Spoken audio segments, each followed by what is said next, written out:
So this season of The Flash is really hotting up. I'm going to break down the promo trailer and photos for the upcoming episode entitled The Runaway Dinosaur. Please note that this video contains spoilers up until episode 21 and beyond, as I'm going to be making some predictions and exploring some theories. Now this episode is going to be directed by Kevin Smith, who admittedly is a massive fan of the show, and according to him via his Fat Man on Batman podcast, this episode that he directed is the best directing he's ever done. So the trailer starts out with Wells telling Cisco that he will be able to use his vibe powers to pinpoint what corner of the universe Barry is stuck in. Cisco then picks up what is left of Barry's Flash uniform and presumably vibes where Barry is. So this importantly tells us that the events of episode 21 are going to pick up directly after the events of episode 20, where Barry seemingly disintegrated. During this accident, Wells had a more thoughtful expression on his face than some of the others, indicating that he somehow is going to figure out that Barry is not dead, but has been transported somewhere. Now the big question of course is, where was Barry transported to? Barry seemingly wakes up in his childhood bedroom, and we see why the episode is called The Runaway Dinosaur. It's the book that his mother used to read to him as a child, as we can see in these promo pics. He then sees who he thinks is Joe, going over his notes by the crime scene of Barry's mother's murder. But it's not actually Joe. Barry is not actually in the past. It seems to be another entity. Then Barry is seen talking to Iris, who is presumably that same entity who is keeping him wherever he is trapped. He asks the entity to let him back, because of course his whole world is in danger. So it appears wherever Barry is stuck, there is some kind of entity that is taking on the form of people that Barry loves, like Joe, Iris, or even his father. Henry is seen showing Barry a grave. So I think it's pretty clear that Barry isn't actually in the past, but that he is probably stuck in the Speed Force. And this is because when speedsters die, they don't die like the rest of us, they become one with the Speed Force. And the Speed Force essentially becomes the afterlife for speedsters, and I think Barry is almost in some kind of a Speed Force limbo. Now the big question for me is, which entity is Barry actually talking to? And who is he trying to negotiate his release with from the Speed Force? And I think the answer is that it is death itself, or at least the embodiment of death. And for speedsters, this is of course the Black Flash. And I think the show is trying to make it a little bit more interesting, as I said, by making the Black Flash take on the form of people that Barry loves. The big question of course is, how is Barry going to be able to escape the Black Flash and get out of the Speed Force and then return to the physical universe of Earth 1? And will Cisco perhaps be able to generate some kind of a pulse into the Speed Force to bring Barry back? So in the comics, after Barry dies and was in the Speed Force afterlife as it were, he was actually brought back by Professor Zoom, aka Eobard Thawne, who was able to send out a subliminal pulse to draw Barry's soul out of the Speed Force. Well, I think whoever is in the grave is going to be revealed to Barry while he's still in the Speed Force afterlife, as he's wearing the same jersey throughout. We then see Barry holding Iris's hand. This seems to be after he's got out of the Speed Force afterlife or wherever he's being held. He's bringing the runaway dinosaur to the grave, and of course the episode is entitled The Runaway Dinosaur, so this book is significant. However, I think it's most likely that this is just Barry's way of reconnecting with his mother after his experiences in the Speed Force afterlife. So here we see Iris and Cisco in what appears to be the Star Labs kitchen, as we learn from these episode preview comic panels that it has seemingly been doubling as a morgue for metahumans, which I suppose answers the question regarding what happens to all metahumans that have died. It also appears that it's possible that someone has been performing autopsies on these dead metahumans. So I suspect that Wells' disastrous attempt to get Barry his speed back last week and the intentional particle accelerator explosion has possibly reanimated Gerda, aka Tony Woodward. Remember, this was the season 1 villain who was a childhood friend of Barry and Iris from their elementary school. Gerda abducted Iris, only of course to be defeated by Barry, and was imprisoned in the particle accelerator cells. Wells, aka Eobard Thawne, released Gerda on the promise that if he killed the dangerous metahuman Farouk, that he would release him for good. But as we know, Gerda was killed by Farouk. It's going to be interesting to see how Team Flash defeat Gerda without Barry, as well as some of the other consequences for this latest particle accelerator explosion, and especially what is going to happen to Jesse and Wally. I think it's possible that we could see Jesse and Wally in a coma, recovering from being hit by what I think was pure Speed Force energy. As I mentioned, when speedsters die, they become one with the Speed Force. So this cloud is essentially Barry who has merged with the Speed Force. So when it hits Jesse and Wally, it being pure Speed Force instantly turned them into speedsters. But of course, this is just a theory. However, the episode 22 synopsis does mention that Wally is going to take to the streets to help the Flash stop all the metahumans. So I personally hope this means he's going to hit the streets as a speedster, and we're going to see the beginning of Wally's career as Kid Flash. Episode 22, entitled Invincible, is also going to see the return of Earth 2 Laurel Lance as the Siren. While we're talking about upcoming episodes, the season finale, episode 23, is entitled The Race of His Life. The synopsis reads, after Zoom reveals his true plan, Barry vows to do whatever it takes to stop him.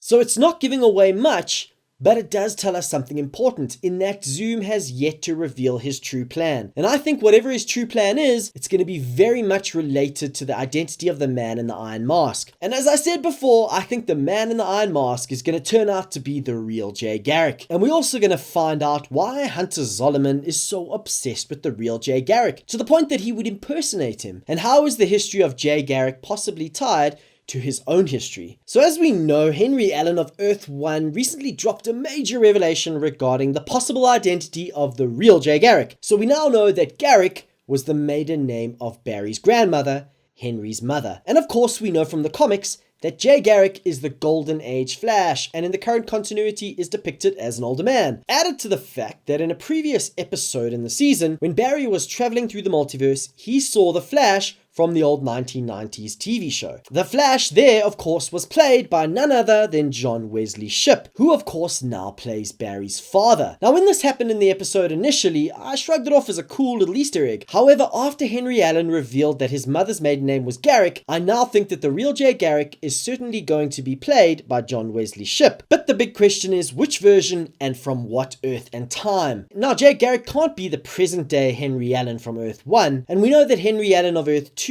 is alive, as we see that he's on Barry Allen of Earth 2's speed dial. And the fact that Barry Allen on Earth 2's surname is also Allen means that his father's surname must also be Allen. In other words, not Garrick. So if Jay Garrick is from Earth 2, it's possible that he could be the estranged twin brother of Henry Allen, a twin that doesn't exist on Earth 1, and that he somehow has the surname Garrick of his mother's maiden name, and that he was perhaps a speedster on Earth 2 many years ago. However, I think the most likely explanation is that he will turn out to be Henry Allen from another Earth, where perhaps his mother never married and he took the surname Garrick. I also have a terrible feeling that Barry's real dad may die, but however live on in the show as the real Jay Garrick. So I want to know what you think. Is the real Jay Garrick the man in the Iron Mask? And are Jesse and Wally going to become speedsters? And of course, how is Barry going to get away from the Black Flash death itself? So there you have it. Hope you enjoyed this video. If you did, please like and then share it. I post lots of videos every week on comic book, movies, TV, including Star Wars, Game of Thrones, and other blockbusters, so why not subscribe? Thanks again. Cheers for now.